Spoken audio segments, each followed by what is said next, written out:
आज मैं इस वीडियो में बात करने वाला हूँ एक ऐसी पर्सनैलिटी के बारे में जो सिर्फ एक नाम नहीं बल्कि इंस्पिरेशन का जीता जागता एग्जाम्पल है। मैं बात कर रहा हूँ विनेश फोगाट की, जिसने अपने दम पर ना खुद को स्टैब्लिश किया बल्कि पूरे भारत देश का नाम रोशन किया है। विनेश का जन्म 25 अगस्त 1994 को हरियाणा में हुआ था। उनका जन्म एक कुश्ती से जुड़े हुए परिवार में हुआ था। विनेश की लाइफ बिल्कुल आम बच्चों जैसी थी, लेकिन विनेश की छोटी सी एज में उनके फादर की डेथ हो गई थी। विनेश के फादर का सपना था कि विनेश अपना नाम रेसलिंग में रोशन करे।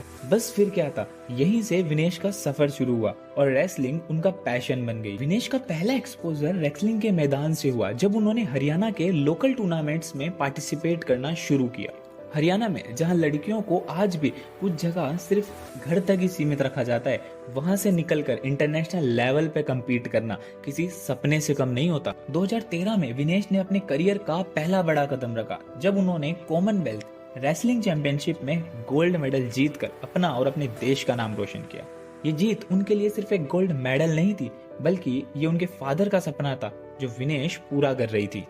2014 के कॉमनवेल्थ गेम्स में उन्होंने फिर से गोल्ड मेडल जीत के पूरी दुनिया को दिखा दिया कि भारत की लड़कियां किसी से कम नहीं होती। देखो यार, सपने वो नहीं होते जो तुम्हारी नींदों में आते हैं, बल्कि सपने वो होते हैं जो तुम्हारी नींदें उड़ा देते हैं और तुम्हें उन सपनों को हकीकत बनाने में मजबूर कर देते हैं। 2016 रियो ओलंपिक्स एक सपना जो विनेश फोगाट के लिए टूट गया जब उनके क्वालिफायर मैच में घुटने में इंजरी हुई। ये उनके करियर का सबसे बड़ा सेटबैक था। रेसलिंग से दूर हो जाना, वो भी जब सपने अपने पीक पर हो, किसी भी स्पोर्ट्समैन के लिए बड़ी ट्रेजेडी होती है। इतना सब होने के बाद भी विनेश ने कभी हार नहीं मानी। जब जिंदगी तुम्हें नीचे गिरा देना, तब याद रखना कि तुम्हें वापस खड़े होने का हक है। फेल तुम जब होते हो जब तुम कोशिश करना बंद कर देते हो। तो दोस्तों, कोशिश हमेशा करते रहो। कुछ ऐसा ही किया था विनेश ने 2018 के एशियन गेम्स में। ये वो प्लेटफॉर्म था जब विनेश ने अपना कमबैक अनाउंस किया। इंजरी के बाद उनका ये पहला मेजर टूर्नामेंट था और सबके एक्सपेक्टेशन उनसे बहुत ज्यादा थे।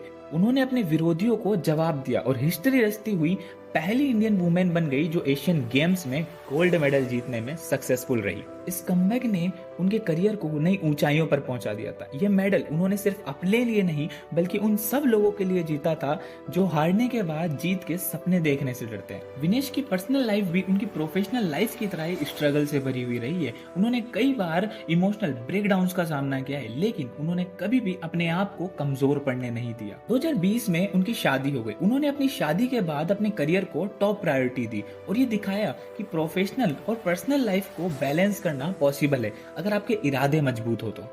आज विनेश एक ऐसे मुकाम पर है जहां वो सिर्फ एक रेसलर नहीं बल्कि इंस्पिरेशन का एक सोर्स है। उनकी रीसेंट परफॉर्मेंस ने ये प्रूव किया है कि वो अभी भी बेस्ट पर हैं और भारत को उनसे और भी उम्मीदें हैं। टोक्यो ओलंपिक्स 2021 में उन्होंने अपनी तरफ से पूरी कोशिश की, लेकिन कुछ किस्मत और कुछ वक्त के साथ नहीं देने से वो मेडल नहीं ला पाई। लेकिन इसके बाद भी उन्होंने कभी हार नहीं मानी, अपने ट्रेनिंग में लगातार मेहनत करती रही।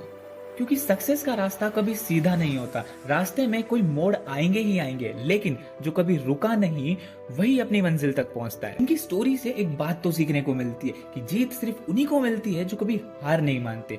अगर किसी इंसान में सक्सेस को पाने का जुनून हो तो इस दुनिया की कोई भी ताकत उसे सक्सेस पाने से नहीं रोक सकती है। तो ये थी विनेश फोगाट की स्टोरी। अगर वीडियो पसंद आई हो तो वीडियो को लाइक करना, चैनल को सब्सक्राइब करना। मिलते हैं नेक्स्ट वीडियो में।